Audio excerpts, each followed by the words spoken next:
있지 않는가, 위험한 자리에 있지 않는가. 라오디게아 교회처럼 많은 거짓된 구원의 확신 가운데 있는 사람들이 많이 있어요. 나는 안전하다, 나는 세례받았다. 하지만 그런 형태와 그런 껍데기 타이틀이 여러분들의 안정을 보장해 주지 않습니다. 일곱 교회를 보면서 우리는 어떠한 그 각성이 될까요? 일곱 교회를 보면서 이 땅의 교회는 완전한 교회가 아니라는 것입니다. 전통하는 교회라는 거예요.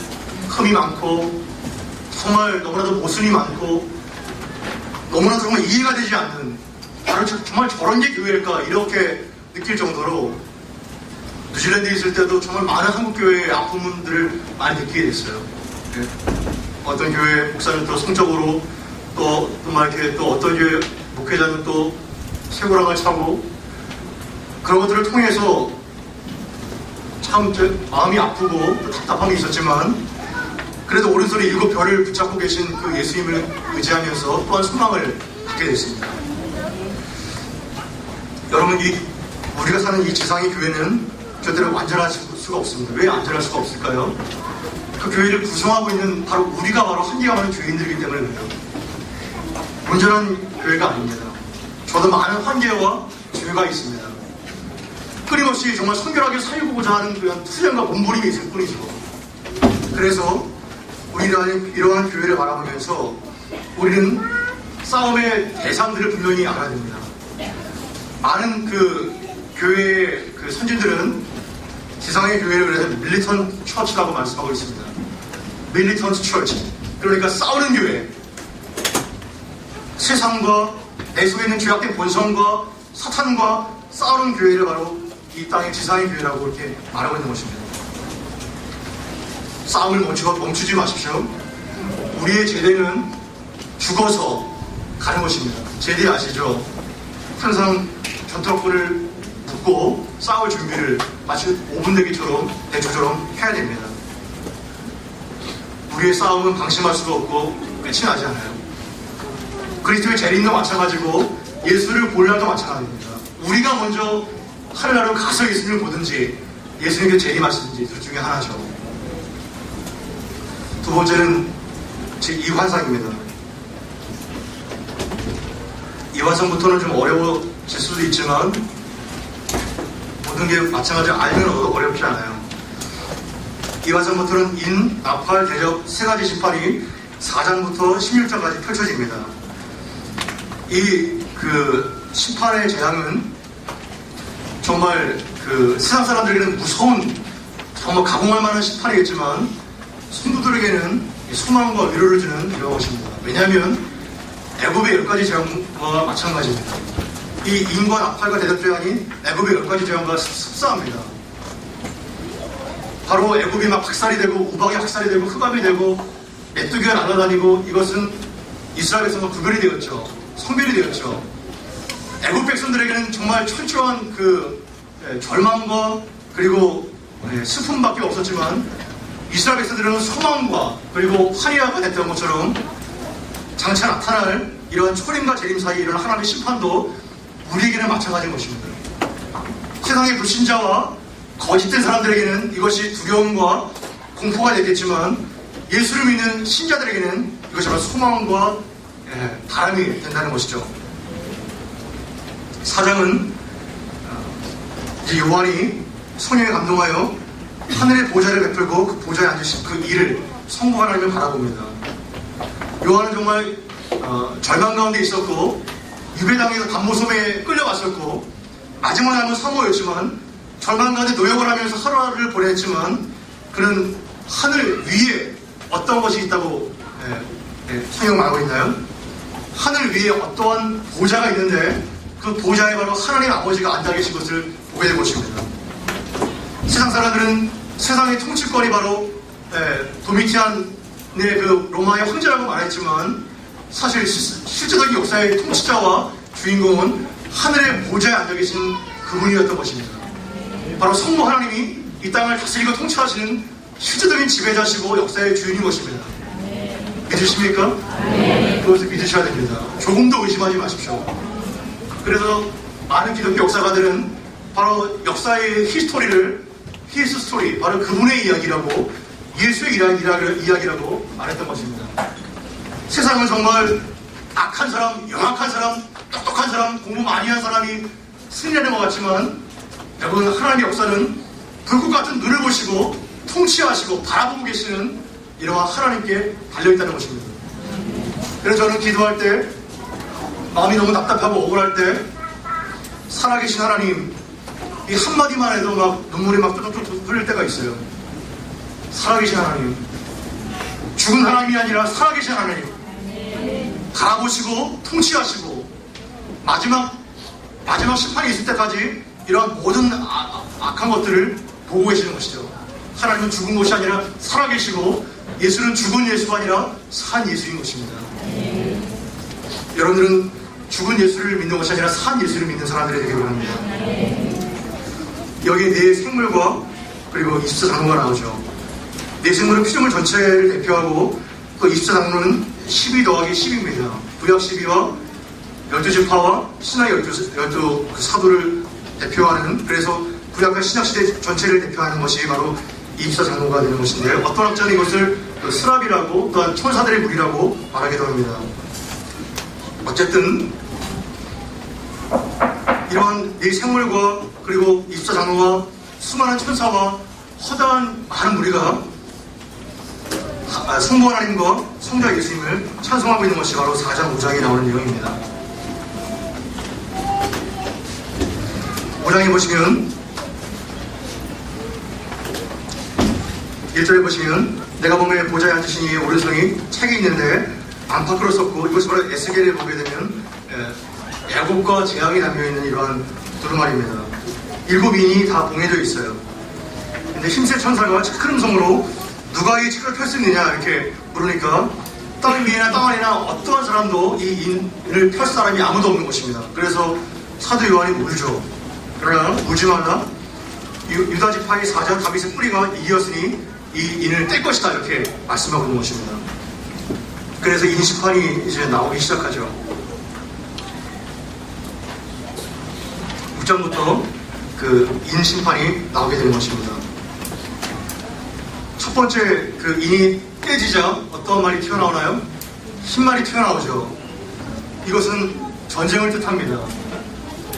여기서 나오는 그 말들은 다 상식적 의미가 있는데, 흰말이 튀어나오는데, 이 흰말은 그 국가와 국가 간의 전쟁을 말하고 있고, 둘째 인을 떼니까 뭐가 튀어나와요?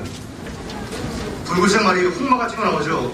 다 스가랴서의 배경을 통해서 말하고 있는 것입니다. 이 둘째 말은 화평을 제하여 땅에서 서로서로의 화평을 빼앗아 버립니다.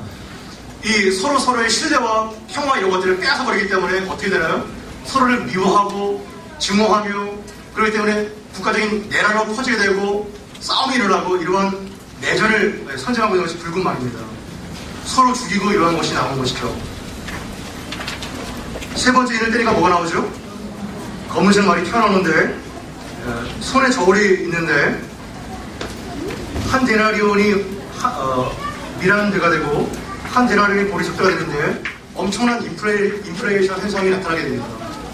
그러니까 이 당시에 그 경제 가치가 최소 10배 이상이 뛰어오르는 이런 것들을 볼 수 있어요. 그러니까 하나님의 재앙이 전쟁과 기근과 그리고 엄청난 인플레이와 그리고 지진과 이러한 것들로 계속해서 나타나고 있는 것입니다.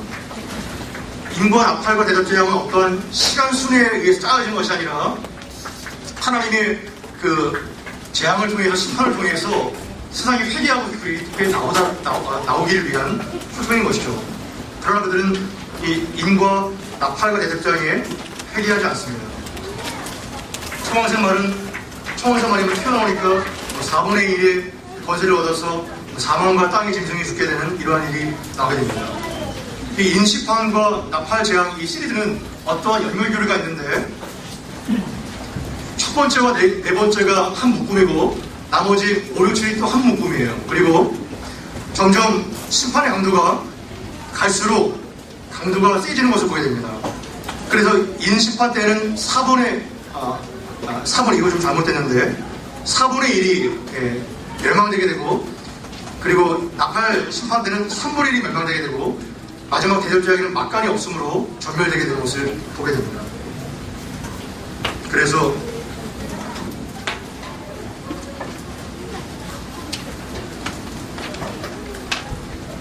일단부터 3장까지 보게 되면 이것은 첫 번째 환상이고 두 번째는 어린 양의 환상이 나오고 6장부터 이제 인지판이 나오고 7장이 막강이 있죠. 이 막강이 막간의 계시가 인하고 그리고 나팔 재앙들이 있지만 마지막 대접 재앙 때는 없습니다.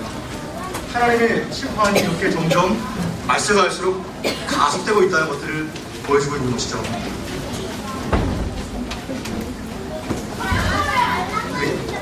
그리고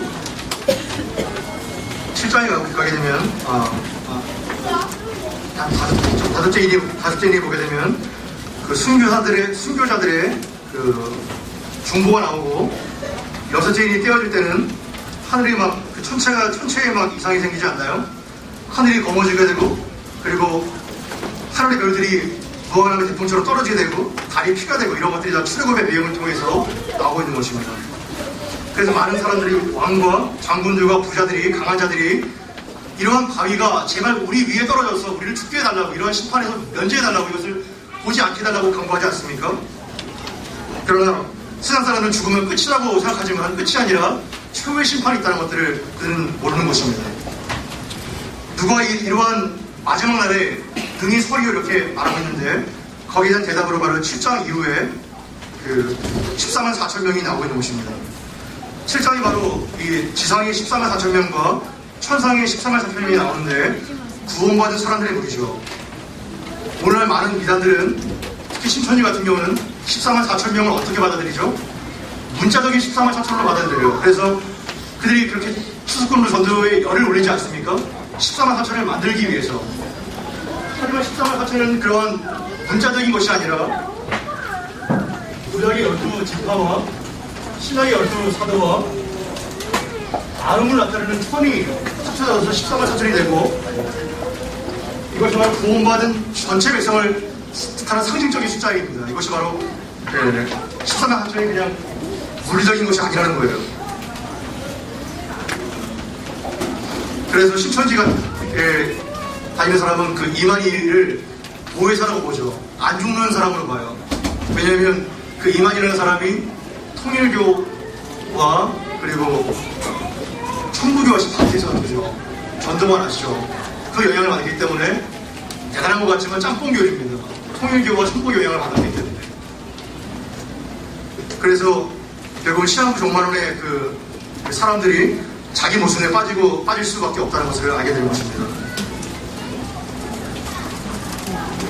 7장 9절에 보면 이후에 내가 보니 각 나라와 족속과 백성과 방언에서 아무나도 능히 셀 수 없는 큰 무리가 흰 옷을 입고 송연한 가지를 들고 보좌에 앉으신 어린 양을 찬송하고 있는 것입니다. 우리나라 사람만 구원받는 것이 아니라 모든 족속과 나라와 백성과 방언에서 많은 사람들이 커다란 무리가 되어서 어린 양 대신 예수님을 찬송하고 있는 것이죠. 그래서 한국 사람뿐만 아니라 우리 교회만 아니라 열방을 넘어서 정말 아프가니스탄과 중국과 브라질과 어디 사람들이 다 피부와 인종과 방언은 달라도 그들의 목소리와 그들의 피부색으로 그들의 문화와 풍습으로 전능하신 하나님과 어린 양 되신 예수님을 찬송하고 있는 것입니다. 이런 비전을 알아봐야 됩니다. 오늘날 사람들이 개교주의에 빠질 때가 너무나 많이 있어요. 기껏해야 우리나라 정도입니다. 그러나 하나님의 관심은 우리 한국 사람뿐만 아니라 모든 전 세계 족속들을 다 포괄해서 관심을 갖고 계세요. 그래서 우리의 시야가 하나님 나라에 초점이 맞춰져야 되는 것입니다. 그래서 그 뒤에 보시면 이제 8장 9절에 인지양이 나오게 되는데 인을 뗄 때 뭐 여러 가지 징조는 한번 보시면 좋습니다. 다 설명해 드릴 수가 없을 것 같아요 지금. 하지만 점점 강도가 깊어지고 있고 마지막에 그 9장에 보면 다섯째 그 나팔과 여섯째 나팔이 나오죠. 그때 11절에 보시면 저에게 임금이 있으니 부정행에 자자라. 히브리 음으로 아바돈 그리고 아볼론 파괴자라는 뜻입니다. 이 파괴자가 나타나서 많은 사람을 죽일 뿐만 아니라 여섯째 인이 띄워졌을 때는 그 4명의 천사가 유프라테스 강에서 풀려나서 이 땅의 사람들이 3분의 1을 죽이려고 예비하고 있고 16절에 보시면 2만만이나 되는 마병의 숫자가 나오죠. 2억이나 되는 그 마병의 숫자가 땅에 있는 사람들의 3분의 1을 죽이기 위해서 예배되고 있는 것을 보게 되는 것입니다. 그러나 놀랍게도 이런 엄청난 재앙에도 불구하고 20절에 보시면 이 재앙이 죽지 않고 남은 사람들이 손으로 행하는 일을 회개치 않습니다. 오히려 더욱더 강한 우상 숭배를 하게 되고 살인과 복술과 음행과 도적질을 회개하지 않을 것이라고 말하고 있습니다. 사람이 이렇게 찔긴 것입니다. 인재앙과 나팔재앙과 대접재앙으로 그렇게 많은 심판의 메시지를 쏟아부음에도 불구하고 이러한 심판으로는 사람들의 그 개성을 회개케 만들지 못하고 나올 수가 없다는 것입니다. 그래서 10장 이후에 그 14장까지 막강 계시를 통해서 그리스도의 교회를 통한 복음의 전파를 말하고 있습니다. 10장과 11장에 보시면 10장은 열린 책의 종말의 도래가 나오고 있는데 어떠한 힘센 천사가 작은 책을 들고 있는데 이 작은 책은 5장의 책과 똑같은 책입니다. 그 책이 천사의 손에 들려지고 있는데 천사가 요한에게 9절 이하에 보면 먹으라고 책을 주지 않습니까? 그때 요한이 그 책을 먹었는데 어떠한 일이 나타나죠? 입에는 그 두루마리가 달았지만 배는 어떤가요? 쓰게 됐죠. 에스겔 3장을 통해서 또한 똑같이 이런 것들이 나타나게 되는데 하나님의 말씀과 심판의 메시지가 이렇다는 것입니다. 여러분들이 하나님으로부터 말씀으로 위로를 받고 다윗의 고백처럼 정말 꿀보다 더 단이다 이러한 말씀을 들을 때 큰 수생이 있잖아요. 영혼에 위로를 받게 되고 그러나 이러한 하나님의 말씀을 실천하고 적용시키려고 할 때 어떠한 어려움이 있나요? 쉽지가 않죠. 그죠? 정말 모래를 씹는 것 같은 이러한 아픔과 자기 부인이 따르게 됩니다. 그래서 입에는 달지만 속에는 쓰리다는 것, 하나님의 말씀이 이루어지기까지는 자신의 부인이 필요하다는 것입니다. 또한 하나님의 심판은 양면적인데 무조건 블레싱만 주는 것이 아니라 저주와 축복이 같이 있다는 것들을 또한 여기서 보게 되는 것이죠. 저는 사도 요한이 두루마리 책을 통째로 먹음으로 인해서 이 성경 말씀을 또한 예언하라고 예수님께서 촉구하고 계신데 왜 성경 말씀을 읽으라고 하지 않고 보라고 하지 않고 왜 두루마리를 먹으라고 그렇게 했을까요? 그 이유가 뭘까요? 에스겔도 마찬가지죠. 두루마리 책을 먹으라고 에스겔 3장이 말하고 있는데 왜 이걸 씹어 먹으라고 말하고 있을까요? 그것은 이 성경 말씀을 단순하게 보고 지식으로만 끝나는 것이 아니라 씹어 먹고 소화가 되어서 내 몸과 마음의 전체의 말씀이 퍼지도록 하는 것들을 말하고 있는 것입니다. 여러분들이 하나님의 말씀을 묵상할 때 어떻게 보고 있나요? 이 말씀을 그냥 지식으로 머리만 때리는 말씀으로 받아들이고 있지 않나요?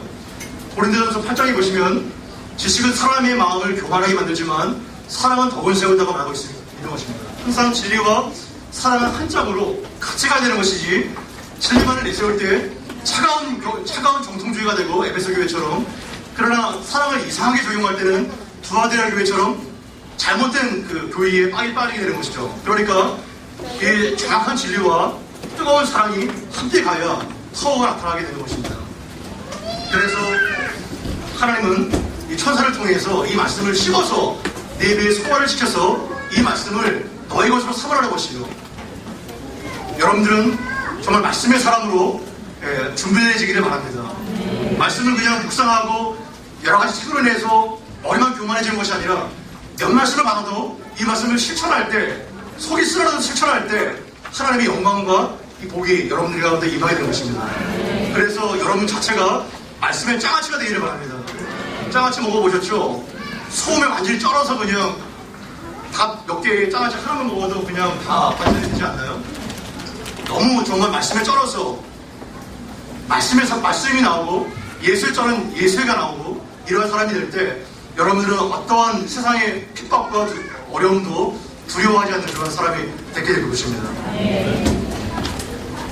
11장에 보게 되면 두 증인의 얘기가 나오는데 두 증인은 과연 누구를 말할까요? 두 증인은 저도 처음에 예시록을 읽었을 때 두 증인은 과연 누굴까 이렇게 많이 궁금한 생각이 들었는데 결론적으로 말하면 두 증인은 교회를 뜻합니다. 교회. 어떻게 목사님 두 증인이 왜 교회죠?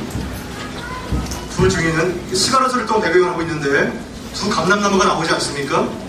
거기서 말하는 두 감람나무는 스룹바벨과 여호수아를 말하고 있는데 그들에게 하는 소년 그 제거를 촉구하시죠. 그래서 정말 그 힘으로도 소년 제거이 되지 않고 눈으로도 되지 않고 여호와의 신으로 된다고 스가랴 4장에서 말씀하신 걸 알미하마 성전의 재결의 역사가 소녀의 능력으로 된다고 말씀하고 있었던 것입니다. 여기서 나오는 두 증인도 마찬가지로 어떤 것이 아니라 교회를 말합니다. 이스라엘 백성들은 그 재판장에 설 때 한 사람으로는 그 사람의 어떤 설명이 정당성을 입증하지 못하죠. 반드시 두 사람을 세우게 만들죠. 예수님께서 제자들을 파송하실 때 몇 사람을 보내세요? 두 사람씩 보내십니다. 이 두 증인은 바로 교회를 말하는 것입니다. 천국에는 밖에서는 자신이 곧 두 감담나무로 이렇게 말하고 있죠. 그런 것이 바로 거짓된 것이라는 것을 알 수 있는 것이죠. 그렇다면 두 증인이 왜 중요할까요? 13절에 보시면 그 시에 그 큰 지진이 일어나서 성 10분의 1이 무너지고 지진에 죽은 사람이 7천이라 그 남은 자들이 두려워하여 영광을 하나님께 돌리더라. 그 성이 10분의 1이 무너지게 되고 지진이 일어나서 7천이 죽는데 어떤 것과 좀 연관되지 않나요? 그 아합 시대에 엘리야 시대에 바알에게 물을 짓고 있지 않는 사람이 몇 명이었었죠? 7천명이었었죠. 근데 거기서는 남은 자가 7천명이 있는데 여기서는 뭔가요?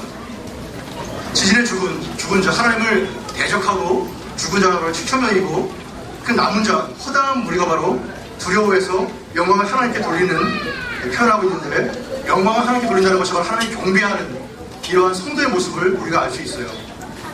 그러니까 여기서 중요한 것은 뭐냐면 인지함과 나팔지함과 대적대함을 통해서도 이러한 무시무시한 재앙을 통해서도 회개하는 사람이 없었지만 이러한 두 증인으로 대변되는 교회를 통해서 세계 선교의 역사를 나타내고 전도를 통해서 믿지 않는 사람들의 회심의 역사가 나타나고 있다는 것을 보여주고 있는 것입니다.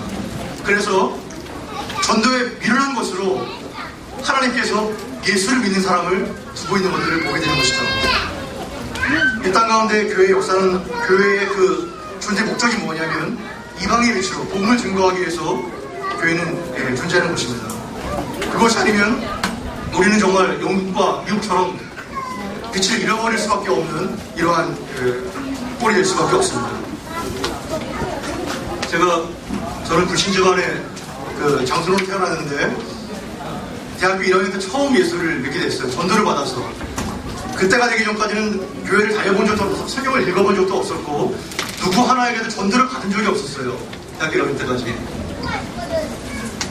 근데 UBF를 통해 제가 처음 전도를 받아서 교회를 나갔는데 저를 가르쳐준 그 분이 계세요.